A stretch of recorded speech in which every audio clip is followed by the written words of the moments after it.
gente! Hoje eu tô aqui para dar uma dica para escritores, revisores, concurseiros e qualquer pessoa que se arrisque a escrever, tá? É um erro extremamente comum que eu já encontrei inclusive em livros editados por grandes editoras e que a gente precisa tomar muito cuidado, tá? Porque é uma falha grave, é uma falha que pessoas muito ligadas percebem.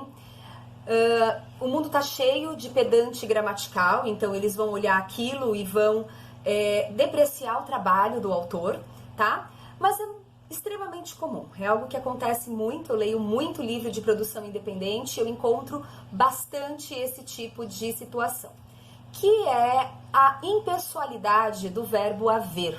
Socorro, o que é isso? O que é a impessoalidade do verbo? Bom, alguns verbos, em algumas circunstâncias, eles vão ser impessoais, ou seja, eles não têm sujeito e, portanto, eles não vão concordar com nenhum termo da oração. A gente aprende que geralmente o verbo concorda com o sujeito. Então, se o sujeito está no singular, o verbo vai no singular. Se o sujeito está no plural, o verbo vai para o plural. E alguns verbos são impessoais. Você pode ter termos ali que parecem ser sujeitos, mas não são. E o verbo não vai combinar com eles.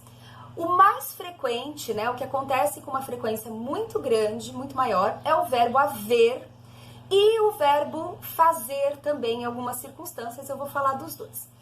O verbo haver, ele só é pessoal quando ele funciona como verbo auxiliar, ou seja, quando eu tenho uma locução, né, uma composição de dois verbos, em que eu tenho um verbo principal indicando a ação e o verbo haver, ele vem para auxiliar. Então, por exemplo, o homem havia saído de casa.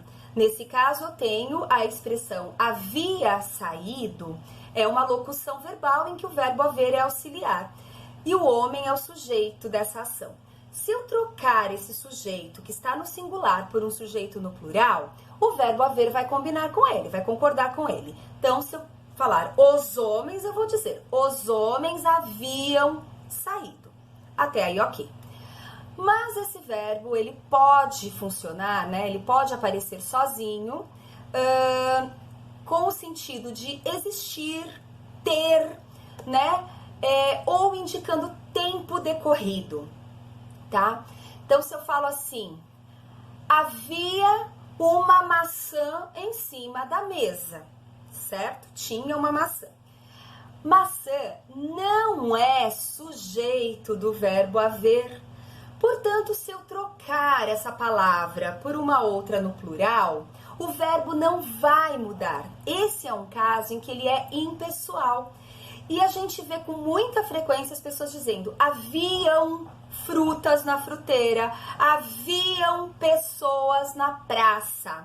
Não haviam. Havia frutas na fruteira, havia pessoas na praça, certo? Então, muito cuidado, essa é uma das situações em que esse verbo é impessoal. Quando indica tempo decorrido também. Havia meses que ele não aparecia e não haviam meses, tá? Meses não é o sujeito desse verbo. Então, ele não vai, nessas situações, ele sempre fica no singular, tá bom? Um exemplo, uma forma, né, de perceber isso. Se eu trouxer esse verbo para o presente, certo? Porque isso sempre acontece no passado, que a gente vê lá, houveram pessoas passeando. Não, houve pessoas passeando. Ficou horrível o meu exemplo, mas deu para entender, né?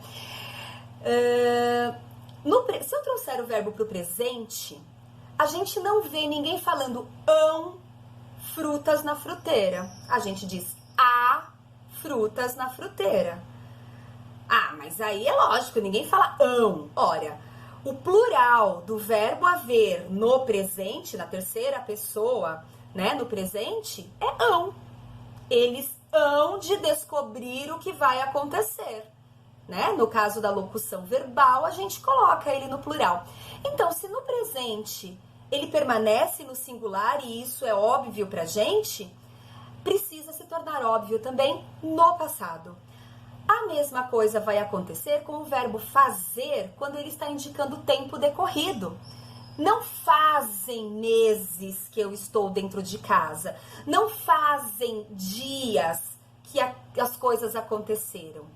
Faz meses, faz dias, né? Fazia anos, sempre no singular, porque essa palavra que vem depois também não é sujeito dele. E aí você vai me perguntar, mas por que nesse caso a palavra que está ali não é sujeito? Bom, isso é assunto para uma outra discussão. Que isso fique bem guardado e que vocês tomem esse cuidado para não errar mais, porque é um erro que muito revisor não pega. Um beijo e até a próxima dica.